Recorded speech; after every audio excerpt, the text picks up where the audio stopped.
Welcome to the bold analysis, ladies and gentlemen.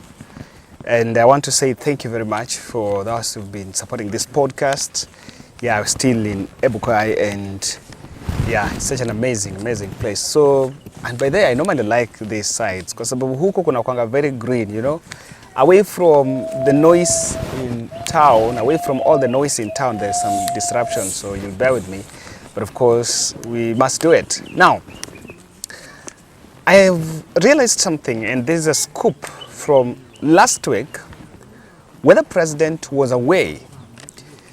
One man, the deputy president, was very busy, and in part of his schedule was meetings with regional leaders from the Rift Valley, elected leaders from the Rift Valley. So he met a delegation from, he started on Sunday where he attended a church service in Baringo, met with Baringo leaders. Then the following day, he met a delegation from Ndindi and also met another delegation from Bomet. And apart from that, he also attended some marathon. I think it was organized in Elgeyo Marakwet, if I'm not wrong, that was organized by Farouk Kibet. So he's been so busy in the Rift Valley region. And one of the things that the deputy president has been busy on is on the UDA party, making a lot of efforts in a bid to consolidate the party after his wish was granted. And remember, the UDA grassroots elections were postponed because of some two factors. Number one is Mount Kenya leaders led by Mutahi Kahiga insisted that the Gema region needed to have this post of the Secretary General, number one. And number two, they also wanted the UDA party to only have one deputy party leader, just the same way it had one party leader. So, and that position was to be reserved for the deputy president, Rigathi Gachagua. So that has been the basis of, and because of those squabbles, William Ruto deemed it right to postpone the grassroots elections to April. Even though there was another story that was woodwinked here that they have postponed the elections, the grassroots elections, so that they will maximize on the grassroots membership drive. But of course, you know very well that that was just trying to defend because there was a bit of that backlash from the public. Now, two people were touted, and two people were touted to take up the position of the Secretary General. Number one is the post to be handed over back to Veronica Maina, who is the nominated senator, or the post to be handed over to one person known as Ndindi Nyoro. And if you know, both of them come from Murang'a. So the baseline was that that post needed to go to Murang'a. And after a bit of those consultations, the scoop from the recent meetings is about that position, that Rigathi Gachagua seems to be making a U-turn after it came out that Ndindi Nyoro is uninterested in that position. Despite of leaders even coming out publicly demanding it, he's kept off that discussion, failed to deny or accept, but of course he has even failed to comment about that position. Something clear that one person that is closest to William Ruto in Mount Kenya is Ndindi Nyoro. Now, Kimani Ichung'wah has been moving around Deputy President Rigathi Gachagua, and by then you realize that Ndindi Nyoro no longer attends events that are presided over by the Deputy President in the absence of the President. In fact, Rigathi do not invite Ndindi Nyoro, and you will just do your sampling well, realize that he's been an absentee in a number of events that have been called by the Deputy President Rigathi Gachagua. So that has been the basis, and the scoop and multiple reports emerged that Ndindi Nyoro have said, no, I don't want that position of the deputy of the Secretary General of the party. It is coming, it's not about competence, you know, it's coming at right on top of the heels of a backlash, because you will see a multiple of leaders from the larger rift insisting that he either takes it or leaves it, but that position is reserved for him. And there's been a bit of a challenge in terms of how that is going to be handed.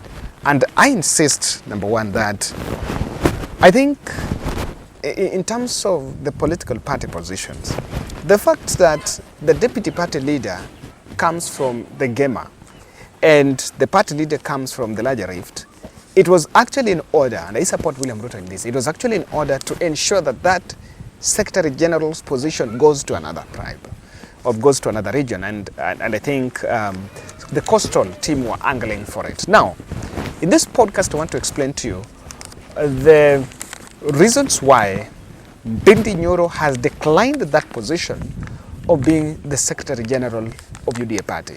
I want to just give you a hint, number one. You know, they won't tell you that there is something happening. Even those who are in UDA are now crying, and they have been coming out boldly to say enough is enough, what is wrong is wrong. They've been coming out, you know, they're very interesting scenes. Look at how some Kikuyus are being chased out. What's happening in Lamu is very devastating. Look at the recent clips of what happened in Eldoret. It's not very good. Now, even as we speak now, I listened to Juja MP Geoffrey Kiomberi, saying that there are some road projects that were started. There is some funding of a road projects that was supposed to be in Mount Kenya that have been diverted. And in that viral clip, he's saying that you should return what belonged to Mount Kenya. Veronica Maina, when Murkomen appeared in the Senate, she also confronted Murkomen and asked Murkomen, why is it that Mau Mau Road, which is supposed to benefit 6 counties of Mount Kenya, is yet to be controlled, is yet to be completed? Why the state is snailing or is going slow on completion of Mau Mau Road, despite the fact that it is a giant infrastructure that is going to benefit many counties. Guys, I'm telling you, when you're doing these things home, those sounds, it's always there, so you'll bear with me about it. So this is what is going on. Things are not really working on right. Kindly subscribe to our channel, and I want to say thank you for those who've been supporting us. Now, Ndindi Nyoro do not to insubordinate, not insubordinate, but do not want to be the subordinate of Rigathi Gachagua.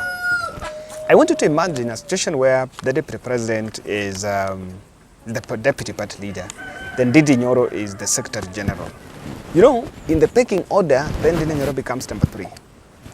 Now, there is some contention in it. You know, with that, it means that even if a party constitution is to be developed and someone is to become the presidential candidate, it is very rare, it will be very difficult for the secretary general to take up to be presidential candidate while the deputy party leader is there. So you rather want to be out. And I think if there is a politician that have been trading very carefully is Ndindi, because when there was that fallout, you know, I remember Rigathi Gachagua complaining that Nyoro and Kimani Chungwa have been going to the president directly instead of going to the president through him. And to the deputy president, that is not something that was looking so cool for him, and even confronted, saying that is not what is expected of the two leaders, and saying that he will actually parade them and name them as betrayers of the community.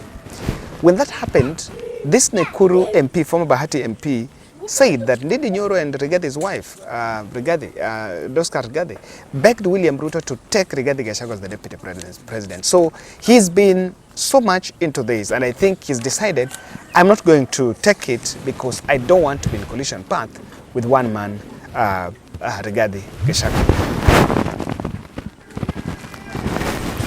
Now, that is a bit of it. Number 2, I think Ndindi Nyoro is feeling the UDA backlash in Mount Kenya.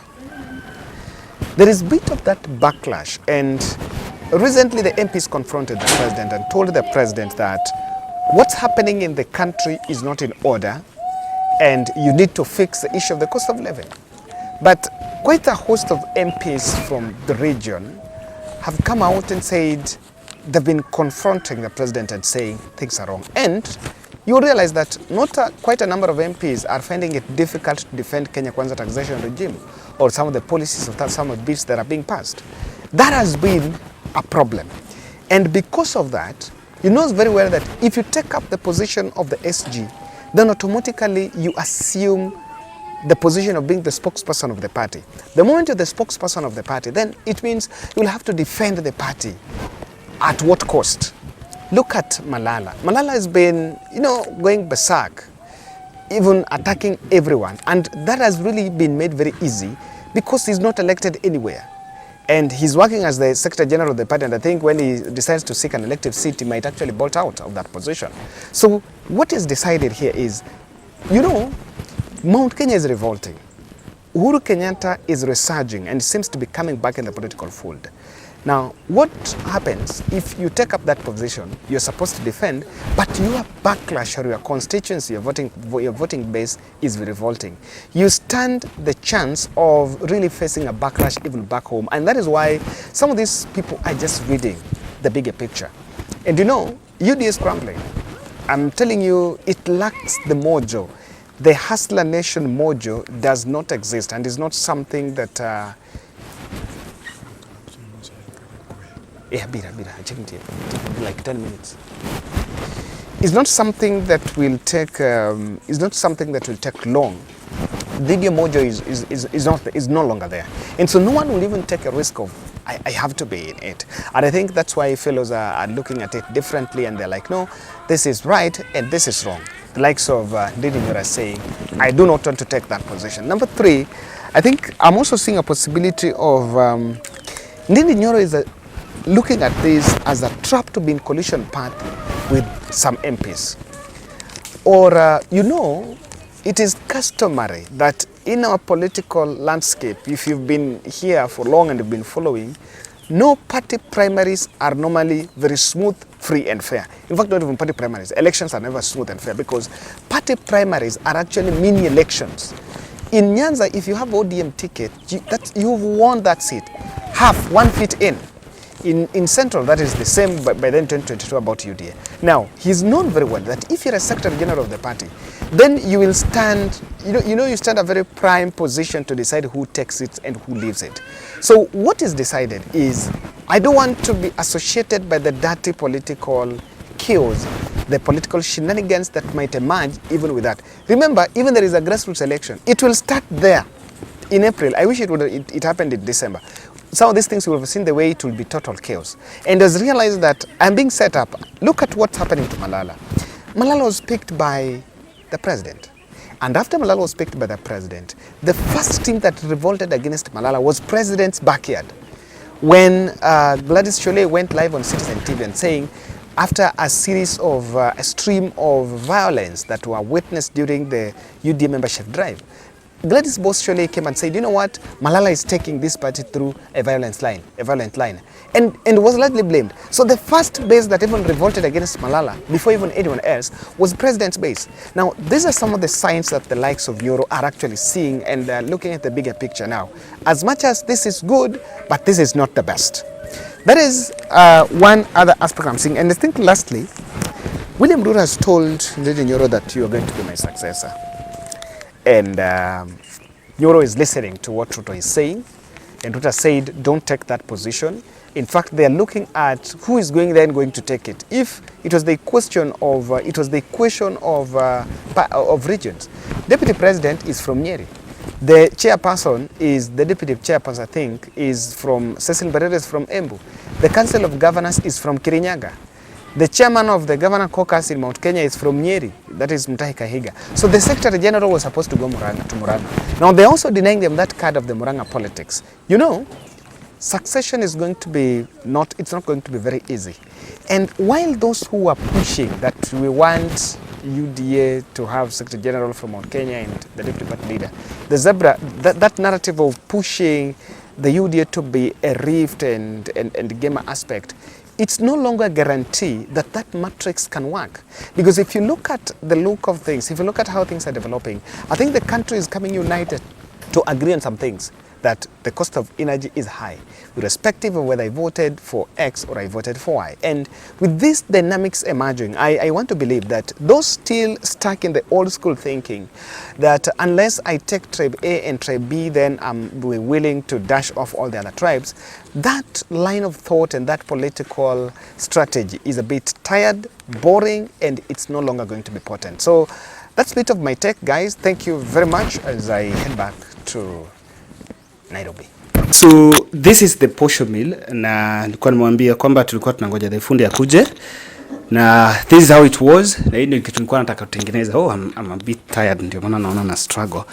Yeah, but nataka tuambie, so fundi, hii inaitwa meno ya posho mill. Meno ya posho mill. So the reason hii mbona haiwezi nguruma, everything is set, na mbona haituwezi iwasha ni kwa sababu hii ulisema haiko around. Haiko around, lazima ipigwe order vile design yake inakuwa. Lazima ipimwe meno vile iko. Alafu tengenezwe zingine mpya ndio ifungwe ndio itaanza. So hii huwezi enda ununue spare part. Hii huwezi. Lazima ununue tu, upigwe order tengenezewe tu. Ndio uweke iletewe fungwe ndio inaweza anza kazi. So guys, this is what we are saying. What I'm holding hapa ni meno, na hatukuwa tunajua this one tumeenda kutafuta this one we couldn't get. So we had to do an order ili itengenezwe because it's something to be customized as if anani. So inatengenezwa, then ikishatengenezwa ikiletwa ataweka na itanguruma. That was on Monday. On Monday. Yeah, so everything is set. Kila kitu iko ishaekwa, tushaweka the tank and the other things that were needed. Hapo nje walikuwa nafanya hiyo floor, and venye fundi amesema it will be up on Monday, and I wish on Monday sasa utanitumia video WhatsApp ikinguruma. Monday jioni nitatuma kila kitu yenye imeshatandika. Itakuwa tu sawa. Haya. So guys, asanteni. And that is what I wanted to show. I'm a bit exhausted, you know. I traveled like all the way. Nah, it's not been easy, but yeah, it was what was meant to be. So asanteni, let's meet in the next. Welcome to the bold analysis, guys. I'm this other side of Busia, Ebokai, as I had mentioned to you, and I'm here with Austin. So Austin, unafeel aje? Na feel vizuri. Yes. Maze, how has it been? Stroke ilikuwa mwaka gani? Stroke ilinianza 2017. Wakati nilikuwa Nairobi. Hali ya kutafuta. Na nikamaliza almost only 8 months. Na stroke ikakuja. Ikaniweka chini. Ikakuweka chini. Yeah. In the bed for 3 years. In the bed nimemaliza 8 months. What? Now, sasa unaona ukitembea ni unaweza do nini? Because you are telling me about the posho mill. Unaweza vuta ifanye? Hiyo posho mill kusiaga naweza siaga ama naweza mmoja mkono yangu wa kushoto. Kushoto ni gani? Hiyo. Ndio inafanya kazi juu. Hii haifanyi kabisa? Hii haifanyi. Hata ukileta haiwezi simama, haiwezi fanya kitu yote. So inabaki venye iko sasa. Iko tu hivyo. So kitu nafanyanga tu moja na mkono ya kushoto ni kuoga na yani vitu ndogo. So kazi za nyumbani unafanya kama nini sasa? Kazi za nyumbani najaribu na kulima na mkono mmoja, hii ya kushoto. Pale padogo pa kupata tu chakula peke yake. Uko na familia, watoto wangapi na? Niko na watoto 2 na baby mmoja. So you married after stroke ama? I was married after stroke. After stroke. Yani nilioa kama nilishapigwa na stroke. Stroke was 2017. Yes. Nikaoa 2018 mwezi wa 8. Na stroke nilipiga mwezi wa 2. Tarehe 10 na tarehe 8 on Wednesday. 2017. Hey, you really have the memory of what really happened. Yes, Austin, this thing changed everything. Hii stroke ilibadilisha kila kitu. Ilibadilisha, ikaniweka chini, so nothing I can do now. Hakuna kitu naweza fanya. Hata watoto wako tu hapa sana, shida nitafanya nini? Mungu acha watoto. Juu hata Mungu anasema fanya yoyote, lakini yende atamaliza. Sasa mimi sijui nianzie wapi na Mungu animalizie. Wow. Austin, you Yes. know, there is one thing that I know when I was heard of your story, it really touched me kwamba there were family need and you just needed to have something. Sasa mama atakuwa anafanya, now if you will work kwa posho mill, mama atakuwa anafanya kwa? Sasa nikifanya kwa posho mill, umejua hata mama alisema sasa kitu enza fanya, yeye anaweza enda kwa shamba kulima. You can't run some small shop or something? Anaweza mbele ya hiyo shop because tumeona hapo mbele kuna space. Hiyo ndio aliniambia anataka tafute pesa tupate pale pa kuweka duka, anaweza pata kitu chochote ya na si tunaweza weka mbele hiyo? Yes, tunaweza weka hapo mbele. Hata sasa hii mimi naomba tu Mungu useme tu naweka shop hapa, anaweza furahi kwa roho yangu yote. And we must do that. I think that is what is remaining. And tunashukuru Mungu. We are going to put it. Si hiyo space ya mbele ni kuongeza mabati, inakuwa na shade. Alafu unaweza weka something hapo so that wewe ukifanya ndani yeye afanye nje kwa shop. Auze hapo mbele. Yeah. Wow. Yes. Austin, on behalf of this Bold Network, I want to say pole, and I know saizi usha heal, ushakuwa strong, and this is something now that ni kama ushazoea ama? Ni mazoea, but hata saa zingine pesa ya kutumia kununua dawa inakuwa shida. Saa zingine bado unatumia madawa? Waliniambia nifanye, lazima nitumie madawa. Sasa za kama za si za kureduce ya pressure. Ya reduce blood. Kitu ileta stroke ni pressure. Mmoja kitu ileta stroke, mimi sikuwa najua anything juu wakati huo sikuwa na pressure. Nilifanya kama nimetoka. Ulitoka wapi? Nilikuwa nafanya tizi, mimi nilikuwa mtu wa kupiga mpira. Kuna cheza. After kucheza nikaenda kwa nyumba, nikirudi. After hiyo nikatoka nikaenda niko nafanya gym. So ulipata kutoka kwa gym? Sasa wakati nilikuwa kwa gym nikafeel kama mkono yangu wa kulia haina nguvu. Nikaanza kusikia kama kichwa imeanza kuniuma. After hiyo nikarudi kwa nyumba, nikawaambia watoto wetu. Tuko na watoto watatu niko naishi nao. Nikawaambia ati wewe ulikuwa unaishi wapi? Nilikuwa naishi Gomongo. Nairobi huko Gomongo. After hiyo nikafeel kama kichwa inazidi kuniuma, nikawaambia wanimwagie maji kwa kichwa. Wakanimwagia lakini haikuwezekana. Mimi nilikuwa chukua simple ni kichwa tu inaniuma. Lakini nilikuwa nimezidi. After hiyo kinapiga chini, memory ikapotea. The next thing you realize ulikuwa hospitali nikamaliza almost 4 months ndio memory karudi, nikajiuliza niko wapi. Memory rudi after 4 months? 4 months. Yeah. Wow. Something that is lifting in this story is that you still here, you still have a family, na hata kama una limp but you are walking. Inamaanisha literally hiyo side yote kutoka mguu na mkono, literally nothing is working. No, I think it's not working. And everything disappear. But huku naye ili survive. And the doctor alisema nini ilileta stroke? Kitu ilileta stroke walisema huyu jamaa alikuwa anafanya chizi mingi. Alifanya mingi. Na wakati huo alisema mmoja watu wengi usema ikupigwa stroke ikikuja kwako ame ingie ndani ya mwili wako ni pressure. Mimi wakati huo sikuwa na pressure, sikuwa na anything. Yaani nilikuwa tu stable, ni kwa mtu wa stable man.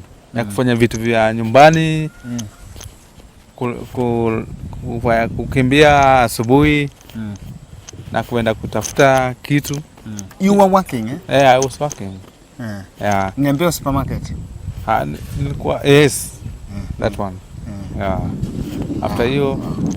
And I know, guys, that is why I wanted to come here. And by the way, I insisted nikuje, but I just arrived some few minutes ago. Na what we started ni wanapiga hiyo, like if you look in our background, that is the room, hiyo ndio ile structure. So those guys there wanatengeneza nje wanatengeneza the plaster, they're just doing the plastering. So we're waiting for the fundi kwa sababu ameenda kununua some things. So immediately comes here, we're also going to engage him so that we know before I leave. But I think there is a lot that you guys, we believe you can still support. And one thing I'm going to do is I'm very sure tutamaliza, and whatever will remain kidogo, we are going to establish that structure so that your shop iwekwe. Okay. So I need anything that you have today before nitoke hapa, ni make sure hiyo shop tumeongeza stock. Whatever I think I'll remain with around some 15,000 or so that we'll put it, but I know that is not enough. A shop needs huge. So you can also reach out and send me anything you have now before nitoke hapa. Natoka hapa leo usiku. I'll be traveling tonight nikirudi, but I will just want that hata nikitoka by tomorrow morning, because we are finishing this fundraiser in this, by tomorrow morning anything you send me nimuongeze so that hiyo shop iende ifanywe hapo mbele. Immediately we are done with this. Asante sana, nimeshukuru. Mungu awabariki sana. Tena kumpatie maisha mema wakati pale umekanyaga, akupe kitu unatafuta. Asante.